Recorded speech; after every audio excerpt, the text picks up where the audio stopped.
This is an industry that is absolutely, and still to this day, male biased. It's run by men more often than not. It was scary. It was scary. I have no doubt. And I did something out of the box, where at that time in Malta there were no open days. So I did an open day. And in 3 weeks I sold 50 apartments. What? Yes. 3 weeks? I think I lost about 6 kilos that time. It's a Sara Grech diet. Just can work really, really hard for 3 weeks.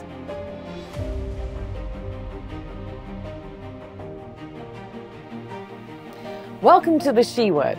Conversations that women rarely have, but really should. And in today's special interview, I'm talking to one of Malta's household names. Household in every sense of the word, because Sara Grech is also one of the most well-known names in real estate. But Sara's journey to success has been full of obstacles and challenges along the way. And I'm absolutely thrilled to have Sara with me to tell me about your journey. Sara, thank you so much. I'm really excited for this. Me too. We've been talking for a while and we've been trying to make this happen, but yours is a really special and empowering story. So I'm going to just hand right over to you, because where have you come from? Where did your journey start? And really, I just want to find out how you got to where you are now. Let's start with where your journey started from. Okay, so I'm one of 5 siblings. I'm the 4th. I think growing up in a household where my mother was Lebanese, my father was Maltese. Oh, wow. And I think when you come up and grow up in a household where you're many children, there's quite a lot of competition going on. Okay. Well, that's what I felt.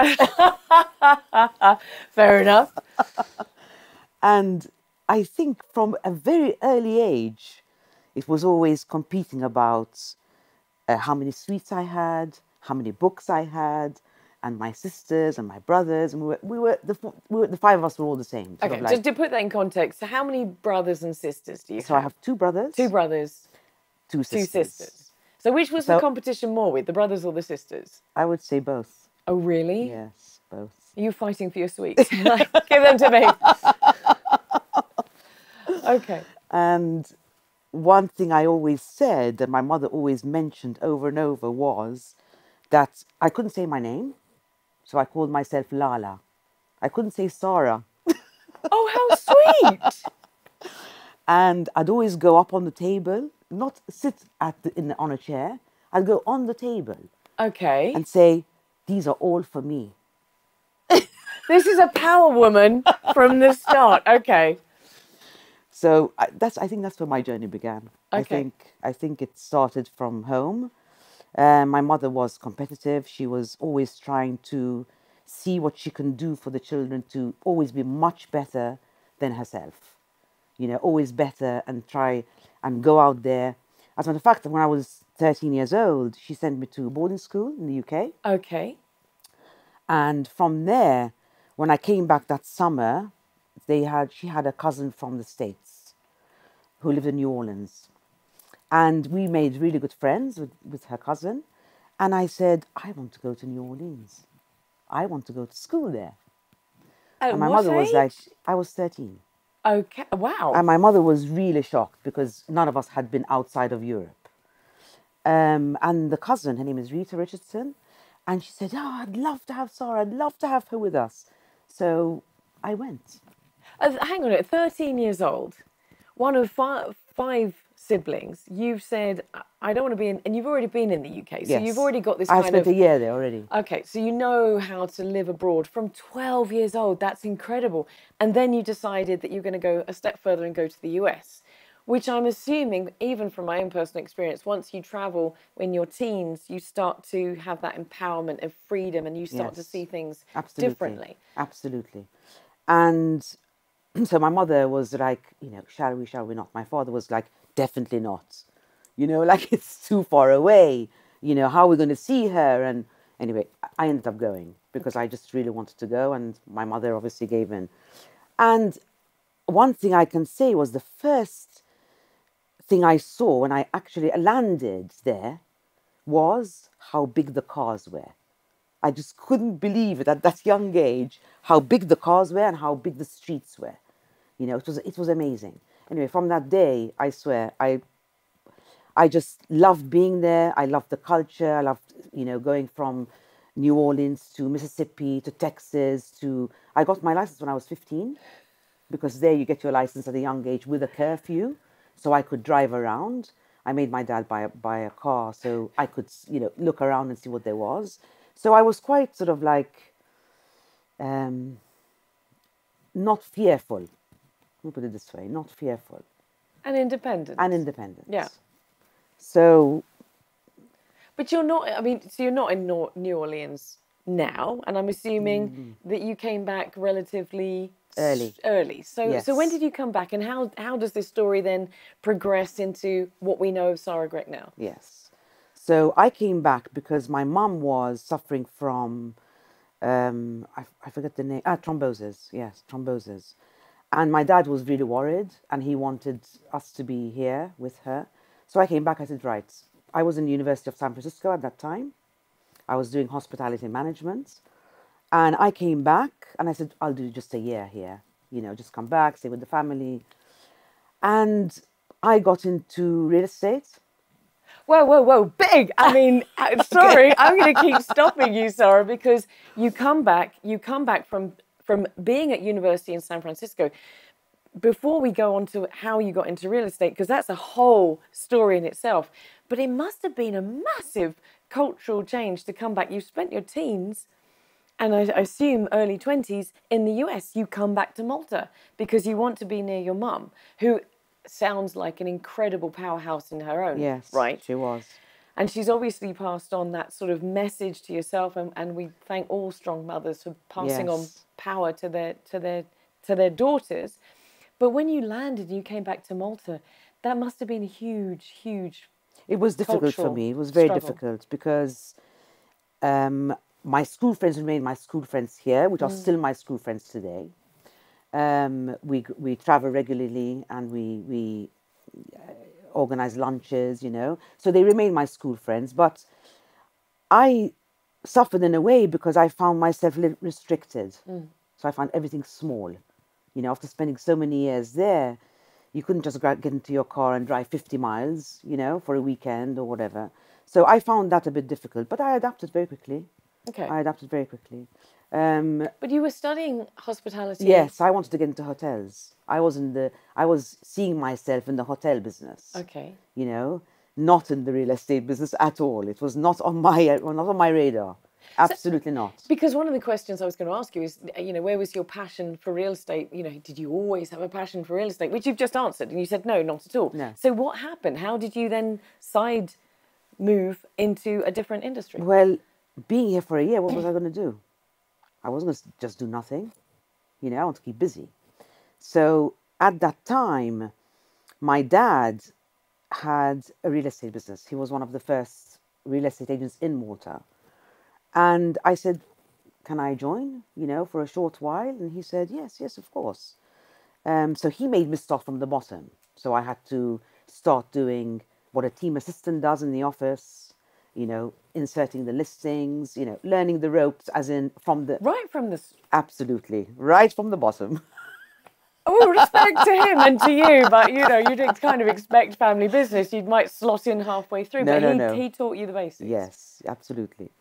And then I obviously saw these agents going out and, you know, looking at properties and driving from here to there. And I said, I don't want to be stuck in an office, you know. So then eventually I started showing properties. And a friend of mine called me and he said he wanted to see this house in situ, which I remember very clearly.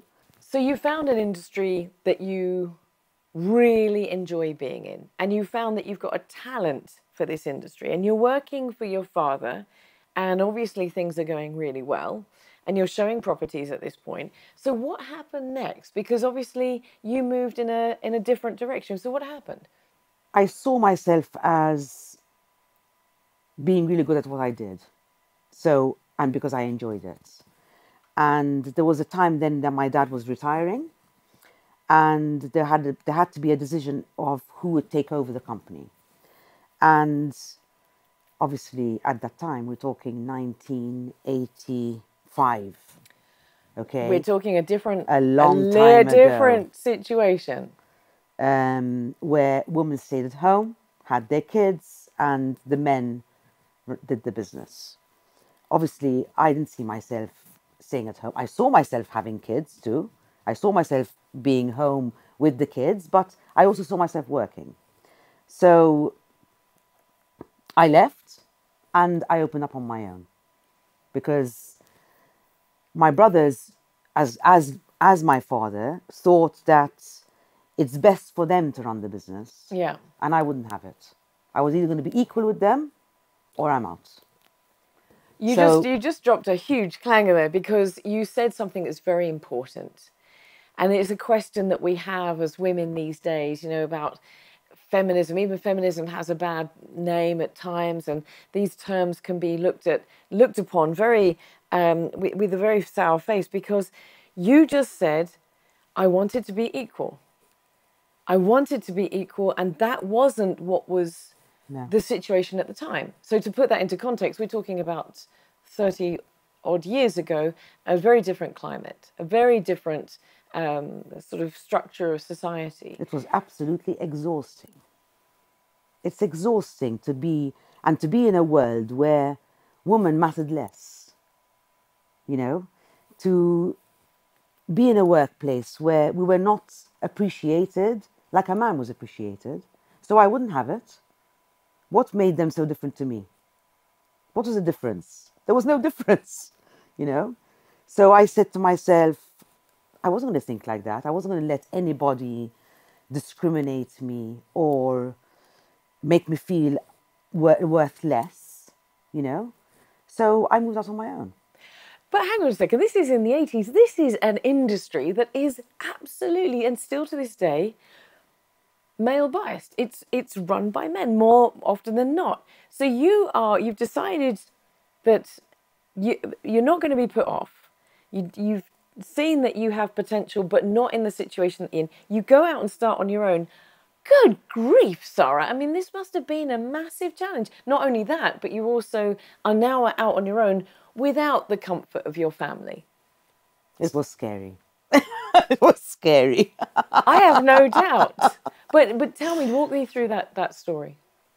It's very hard to go back and explain, because, like I said, it was exhausting. It was tiring. But I just thought to myself, I have to think differently. I've got to think that what matters most is what I think. What matters most is my opinion. And if they can do it, I can do it too. So I thought, I've got to be strong here. I've got to just move on, think ahead, and not to let anybody's opinion dominate me or discriminate me or make me feel worth less, or I can't do both. I can't have a family and I can't work, I couldn't understand why they would think that way, So I just moved forward. I just thought every day is an opportunity. I should take every day as being a new day. If I failed yesterday, I don't have to fail today. I can make it. And you wake up every day feeling, that you need to try harder. That's basically it. Which takes a huge amount of strength and determination. So before we move on to how Sara Grech evolved and the challenges that you had there as well, because I'm sure you did, what was the response from your father and your brothers when you just made that choice? Because you speak very highly of them, and this is obviously not an animus Not at all. situation at all. It's obviously worked out well, but at some point they must be kicking themselves, because Sara Grech's one of the biggest names in real estate. But what was the immediate reaction? Did they say, "What are you doing?" or did they encourage you eventually? No, there was no encouragement. There was more that, oh, let her try it, or sort of like, they didn't. Well, my dad didn't say don't do it, but I was left alone. I was out in the cold. There was no help whatsoever. My mother was quite upset that I did move on my own. she thought I would sort of like remain with them, even though she was that power woman that she sort of gives you the encouragement to do what others can't. But then they were her sons, so it was important that you stick by them, you know, Yeah. because there's the loyalty and there's this and there's that. And I was still loyal to the family, but I wanted to move out on my own. They accepted it, but didn't help me. So I found it very hard in the beginning. Like you said, I think even till today, you know, it's a male-dominated industry. Women find it very hard to, especially at that time, to lead a business. It was not just being an agent now. It was leading the business, you know, trying to create new business, which is when you go out there to try and bring the business to your business, they're choosing the men, not the women, because the men do it better. But At that time. But what? Okay, so why? What does that conversation look like? How did it look like? I mean, if you went up to someone and said, "Okay, trust me with your home. I'm going to get you a fantastic deal. I'm going to sell it for you," and they say, "No, actually, I'm going to go with this person because they're male." I mean, is that literally the conversation that customers were having? They don't say it's because it's a male. They choose the male. They choose the male because that's what they know best. That's all they know. The thing is that you're talking about just a house, right? Yeah. I'm talking about not the house project or selling a single house. I'm talking about the bigger projects. So you get an exclusive on 50 units. You get an exclusive to sell a site, for example, at that time. But my break happened with a very important man whose name was Anthony Borge, who is the dad of a friend of mine. When he had a block of apartments, which were 50 units, he had a different agency who had exclusive. And when I saw this exclusive, I said, oh, damn, I want that exclusive. I really want it. So I prepared a sort of a presentation, and I turned up at his office without an appointment. And I knew he had exclusive with somebody else, which was just about to expire. And he listened to me, and he liked what I said, and he gave me the exclusive. He was the first person who trusted a woman. The first. Because all the other guys, there was Frank Salt, Castor and Cooper, Dahlia, Greg Alexander, those were the agents at that time. And they had the exclusive, and I was out there to try and get this exclusive for myself. And I got it. And that was the biggest break I ever had. And what did he see in you? I mean, so many questions have arisen from that, because obviously he took A risk. a risk. Yes. But what did he see in you that made him change his mind? I think he saw creativity. He saw the challenge that I would take it. I gave him a time limit where everybody else said they needed longer. So I gave him a time limit. And I did something out of the box, where at that time in Malta, there were no open days. So I did an open day. And I even went to the banks, which was now you're talking about 1985, you're not talking about today, where everybody knows each other, the banks, you know, it's a call away, or it's easy today, you know. At that time, it was like so difficult. So I asked the bank straight away to be on site with me. So they got a desk, they, you know, got their all paperwork, and they were on site with me for 3 weeks. And in 3 weeks, I sold the 50 apartments. What? Yes. 3 weeks? You sold 50 apartments? Yes. So you, at that point, had just proven yourself. Totally. I think I lost about 6 kilos that time. It's a Sara Grech diet. Just can work really, really hard for 3 weeks. Because the flats had no lifts and there were 3 floors. Oh my word. But this must have totally changed the game for you. Yes.